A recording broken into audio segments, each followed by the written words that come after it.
See, hey, welcome everybody to an episode of Change Starts With Us, Ohio. Tonight we have a gentleman on by the name of Patrick Rafferty, or Shane, known to some. He's been on in the past. He's a man that has been wrongfully convicted who is serving a life sentence without parole. Welcome, Pat. Thank you. Hey, Thank you. why don't you share a little bit on what any developments you might have in your case or anything you think the public might want to hear? This call is originating from an Ohio correctional facility and may be recorded and monitored. Yeah. Well, Mr. Kornberger, nothing really new is developed. Well, let's refresh the people that may be new that's listening. How long have you been down? About 15 years? 15, yeah. Okay, and you are wrongfully convicted of your murder completely, right? Correct. Okay, why don't you share a little bit about what happened actually that night that you could remember? Let's see. It started with the guy that managed the property. He was wanting to make some extra money. He wanted to figure out a way to make some extra money. So he was throwing a tattoo party and offering to shoot tattoos on people for a reasonable amount of money. And that's how everything began. I know the victim, Stephen Spade, he was supposed to show up with his friend Kramer, and the guy that was throwing the party shut, his friend Keenan was supposed to show up.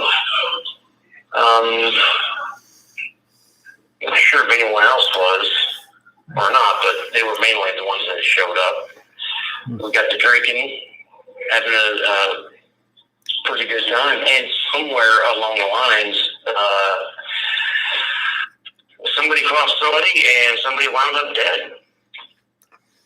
And it's really sad, tragic. And they need a scapegoat, so they just pointed you out, probably. I wasn't even there.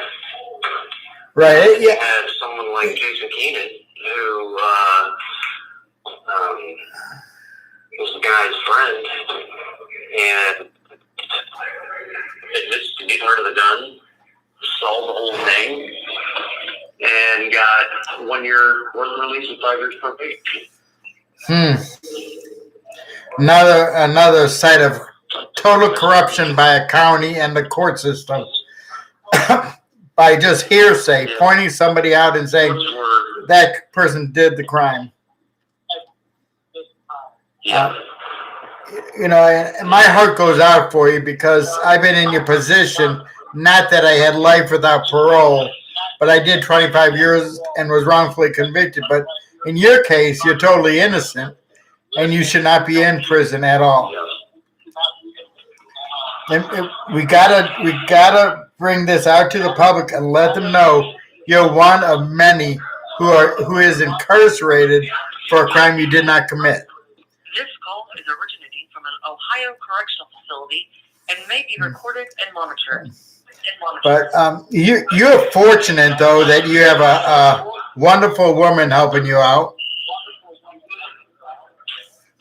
So, I mean, that's something that a lot of people don't have. So you're blessed in that area. What kind of help are you seeking now, or what could someone help you with? Legal. Unless it reaches somebody who's familiar with any of the people involved with the case, they might have something new and new evidence, anything like that. If this reaches somebody who is good with videography, I think that's what it's called. I'm not sure. Can enhance Yeah. well, we have a video, we have a camera, we have a videotape of them stopping at a gas station the night of the murder, and them claiming that I was there, that I had gotten out of the car, that I went into the gas station. We have a video of that, and you can clearly see that it's not me.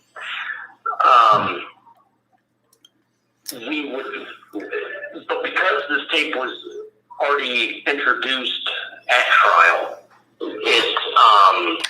it can't be used as new evidence in an appeal, which is funny because if you have a piece of evidence that exonerates you or proves that everybody's lying, and you want to use that, you could take this to a judge because the jury didn't believe it, or a jury was misguided. Right. From the prosecution, you try to bring that back up in an appeal, they can say, well, you can't use that. And that makes no sense to me. But if there's somebody out there that can perhaps enhance the video where we can reclaim it and say, hey, this is new evidence, that could help. Okay, I do know a real good private investigator in the Columbus area. That's even that could be really helpful. Right.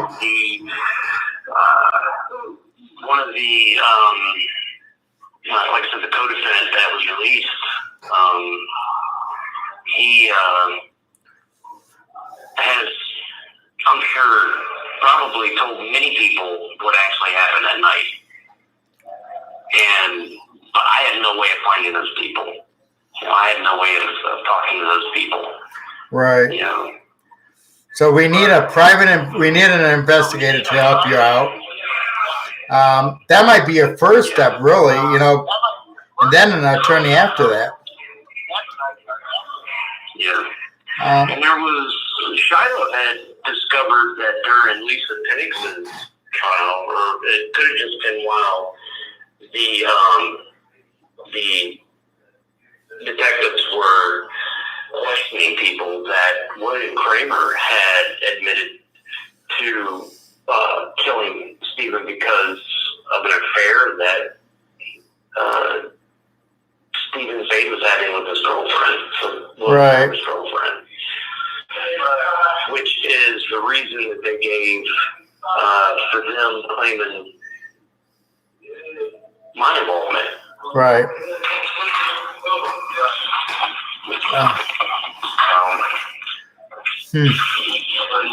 Right. I'm hopeful. I'm very hopeful that something positive will happen. I think you have some evidence to prove you weren't even at the crime scene. No, not only do I have evidence proving that I wasn't there, I have letters from the female co-defendant apologizing to me for getting me wrapped up into this.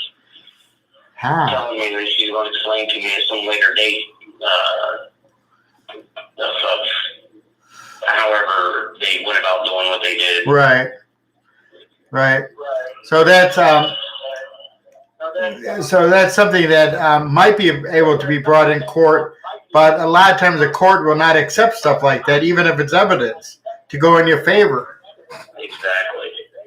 Exactly. This call is originating from an Ohio correctional facility and may be recorded and monitored. Yeah, our system is just so corrupt that they won't do what's right because they're afraid to be wrong. Yeah. I don't know why they refuse so many things that they refuse. Where you have evidence of a guy that's wrongfully convicted and they leave him in there and they want to turn a blind eye to it. I don't think they care sometimes. They release people all the time that they know are high risk that's going to commit crime into that. Right. Well, I'm gonna send this video to several attorneys that I know, including a couple of my friends that work for the Innocence Project, because they do have a non-DNA section, and who knows, maybe somebody would take notice in it. I was sending it to a couple of the news channels too in Columbus with your permission. Yeah. And That'd be tremendous help. it'd be a tremendous help if you could get out and then help fight for other people's releases. You're one person that should not be in there for sure because you weren't even present at the crime scene. And we need to emphasize this to people that you were no place around and you got convicted of murder that did it carry the death sentence? It did. They tried to give me the death penalty. That makes no sense. It just, this really irritates me when I see the abuse of the judicial system. Yeah. I tried to interview a judge the other day and they hung up on me. So, we just gotta, if people would start sharing these videos, I guarantee we're going to get someone to notice us. Oh, wow. You got 75 people watching this video already. And I don't even know how because we're not live. Oh, well. Maybe we are. But I'm so ignorant on technology. So, I want to keep doing the videos with you. Yesterday we did one, and the victims got all over my YouTube channel. We had over 100 comments, which I like that. I like dialogue, but I don't like when both sides are nasty to each other. Granted, the person that's lied up that's innocent is going to be upset with the person that lied. I get that. But all we want to do is bring awareness out and get people to notice you guys, and maybe somebody would come up and say, let's help this person. So,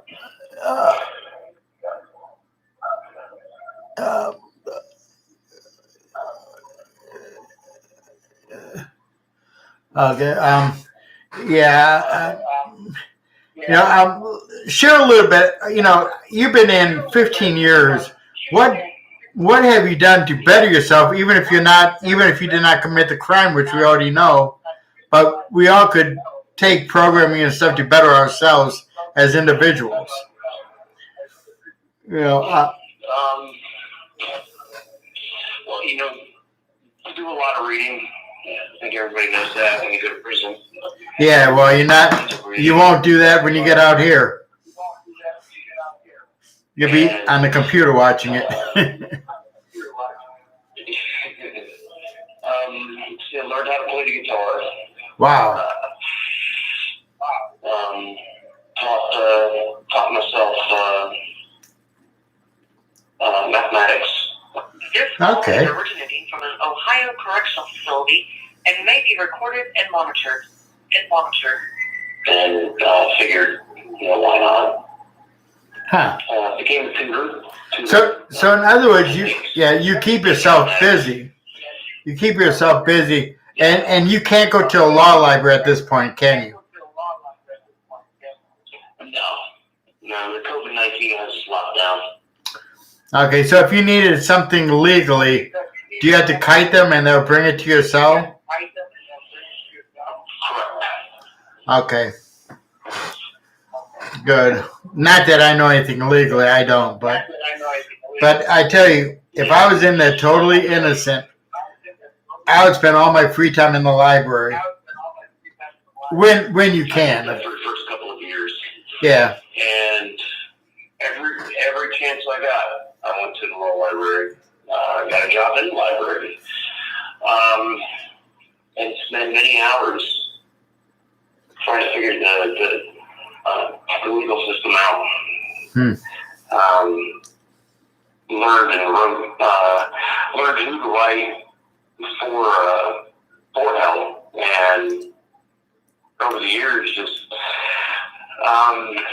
being rejected time and time again takes its toll. Right. And I hit a point with Right. I paid another inmate. Like I said, I didn't know too much about it. Still don't. So I paid another inmate to put together an appeal form for me and got it submitted. Well, I have there's one question I did want to ask. When we do time, a family does, but in your case, it's got to be a little bit more difficult, and saddened because of you not committing the crime. What kind of toll has this played on your family? My mother and my sister have always been a very good supporter for me. They rally around me when it's needed. Right. And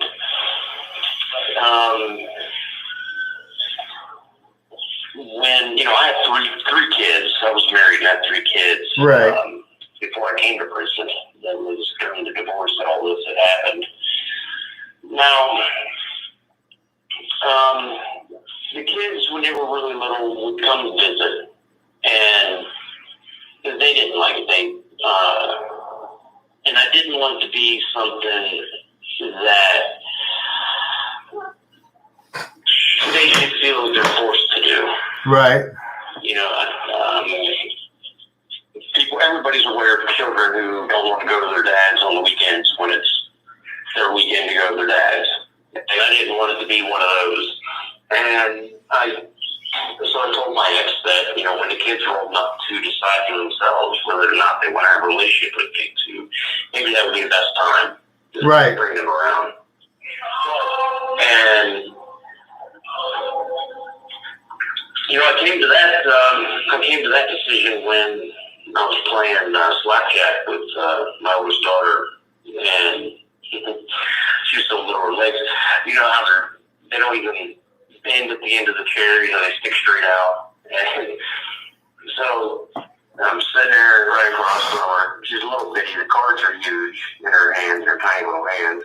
And her mom and her sister went up to go and get snacks for us. And she looked around, she looked at me, and she said, Dad, this is not a good place. And I said, no, sweetie, it's not. And, I really watched her, and she felt uncomfortable there. She didn't, I can't say she did not want to be there, but I could tell that it wasn't something that I wanted to subject my kids to. So, I lost a relationship with my kids. It's cost me a relationship with my children. Right. And this call is originating from an Ohio correctional facility and may be recorded and monitored. The amount of destruction left in the wake of what the courts did to me, I don't know if we'll ever fully know it. This goes all the way into my kids. My kids grew up without their father. What type of changes did that make in their life? It's sad. I see it over there when they grew up. Their mother died when they were 14 years old. Right. And so their lives have been affected by this more than mine. Right.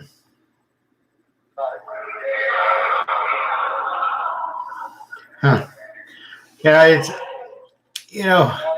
so, it's not just what I lost, it's what a lot of people lost from this. Right. And people don't realize it, but it is a big toll on the whole family and all involved. It's just sad. But I'm hoping that somebody would just listen to this video and say, I want to help. I've talked to your I guess fiance several times, and I do believe in your innocence. She shared some of the stuff with me. It sounded to me that you didn't get a fair trial from day one. No, they wanted to cater to the media. They even moved it to the largest courtroom they had to quote unquote house the media. Right. Right. Yeah, this was nothing but, in my opinion, I think it was all for some type of political gain. Right. I mean, it sounds ridiculous, you know. But well, you know, the next election cycle that came around, that prosecutor was running for judgeship. So. Right. Right. Are they allowed to post flyers advertising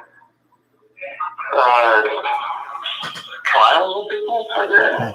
I remember when I was going to court, and they put us, you know, they take you and they chain you to a bunch of people, and then you have to face your back toward the door when you go in the elevator. You go in, you face the back of the elevator, and there was this big neon green flyer taped to the back of the elevator. It said, "Stick Ohio versus Rafferty, such date and time, such courtroom." Are they allowed to do that? Yeah. It doesn't sound like they are. From an Ohio correctional facility and may be recorded and monitored. Yeah. I'm not legally minded at all, but some of it is just common sense.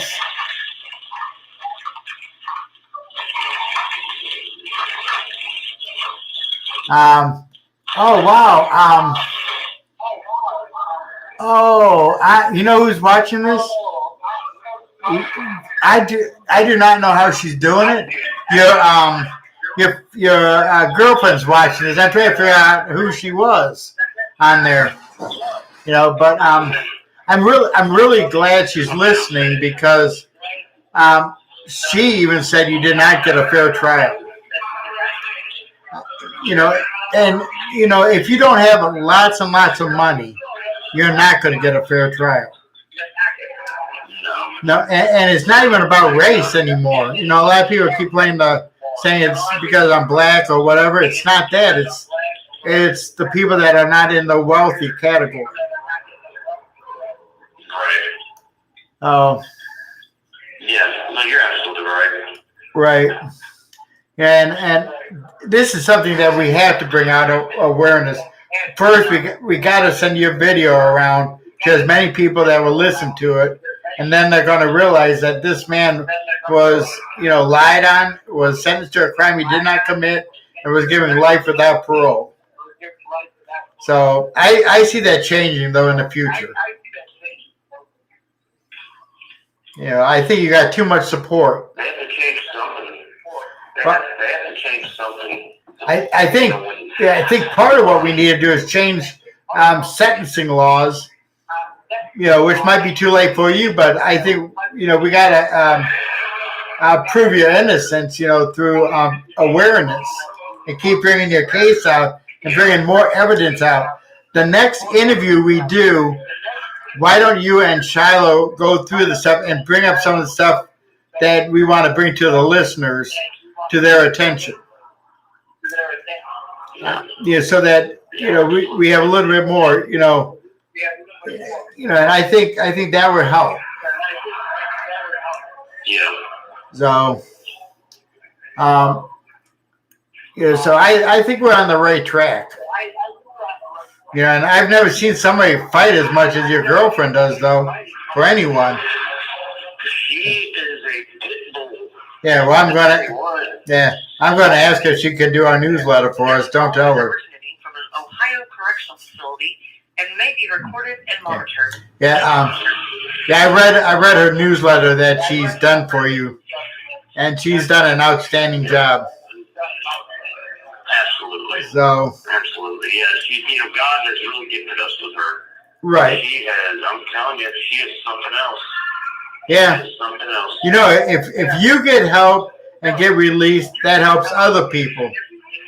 You know, so. Yeah. You know, one step at a time, one person at a time. Yeah. This is one cause that, you know, obviously it's personal to me. Right.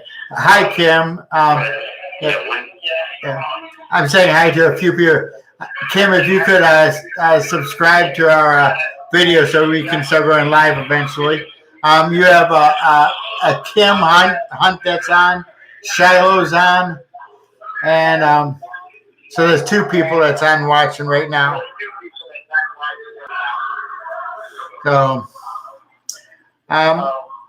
what else would you like to say to the public that might intrigue them to listen?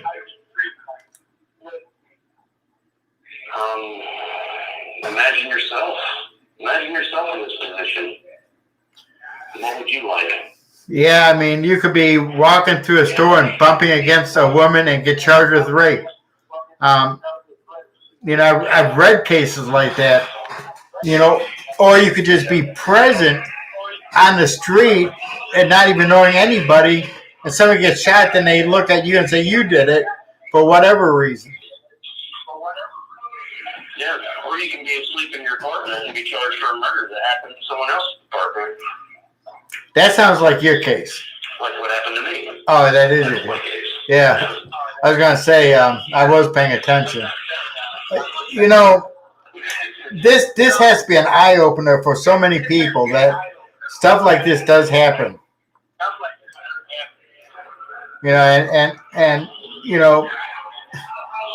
my opinion, most of the politicians are to blame for it because they are aware of wrongful convictions, but you only have a handful of people that are willing to do anything about it.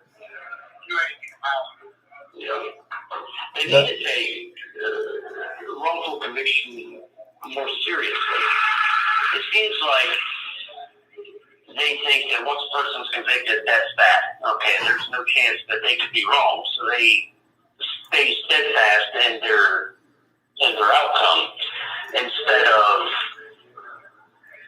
hearing or looking at maybe there was a mistake, maybe we are wrong. Right. And approach it and take it more seriously as opposed to saying, no, we were right, and that's that. Because that's how it seems. It really seems like it's very, closed door. It's like they close the door and it's locked and they're not going to open it back up. Right. Well, I see them opening the door for you. Something good's got to happen, and you need to keep reminding yourself that something good's going to happen. Might not be today or tomorrow, but I believe something good will happen. And it's so aggravating when I listen to these people that have been wrongfully convicted day after day, knowing that our system is so corrupt, and that our government allows this to happen.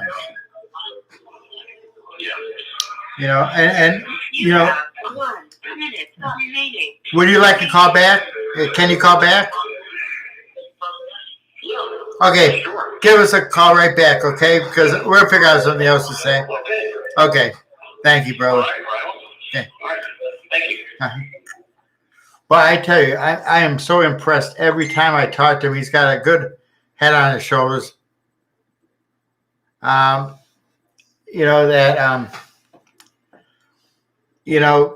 It's actually really nice talking to him. You don't have to try to get them to talk. They already know what they want to say. And I'm actually stumbled when I talk to him because he is pretty intelligent on what is going on. It would be neat if we could get somebody like Teresa Edwards out of Columbus, who's a private investigator, Shiloh. She does some work for the Franklin County at times. Very good investigator. You could actually send her a friend request on Facebook. But we need to also get these videos shared so that they can go viral. And I thank our listeners on our podcast on Anchor. We have really risen on that. Let's see. It's all numbers game to prosecute. You're right, Shiloh. It's all numbers games. You're correct. The prosecutor, I really believe the defense attorney and the prosecutor, or I should say public defender, and the prosecutor will make a deal, or even an attorney will, with the prosecutor, regular paid attorney. Well, I tell you what. Let me. Okay, I'll give you this one, and I give you the next one. It's a lot of deals that's happening on that. This call is from a corrections facility and is subject to monitoring and recording. Thank you for using GTL. Okay, you're back on, brother. You're back on. We touched base. Yeah, we touched the base a little bit on, the ordeal that the family goes through when we get convicted, guilty or not. But I think it's. Thank you for using GTL. Wow. Was that a quick call? Charlotte, don't worry. We're going to get him back on. Because I'm not through with trying to get this out. But I would like for someone to send this video. Share, send this to all the news broadcasters, legislators, whoever may listen. And let's start getting the words out. I did a video last week. We have almost 1,000 views on it. But it was for a lady that has a son locked up at Belmont, but also her daughter was abducted 7 years ago. So we did on the abduction of her daughter. And, and we do care about victims. Our group does care about victims, and I would say most groups do. But we also care about those who are wrongfully convicted, because that means the victims are not telling the truth. And we have to bring awareness out. And I'm not the one to go up and say somebody's lying or not, but if the shoe fits, they need to wear it. So I'm intrigued in this case, and the podcast is doing great, and that's on Anchor. If you're not part of our podcast listening, go to Anchor and type in "Change Starts with Us Ohio," and it'll pop up. We're also on Spotify. We're on 20 different podcasts. I can't even name them all. So keep your chin up, everybody, and let's remember to pray for these people behind bars. Innocent or not, we need to continue to pray for them, because there's so much mistreatment taking place in our system today. And it's really sad and aggravating. This COVID-19 thing is, we've had more deaths in Ohio because we had a governor that only thought 100 people should be released, and that would keep you 6 feet away from everybody. What they needed to do, and it's sad, but it would have had to been around 10,000 people if you wanted to do the 6 feet apart. Instead, Marion had to lead the nation, in deaths. Pickering wasn't too far behind. No, I should say Marion led in deaths.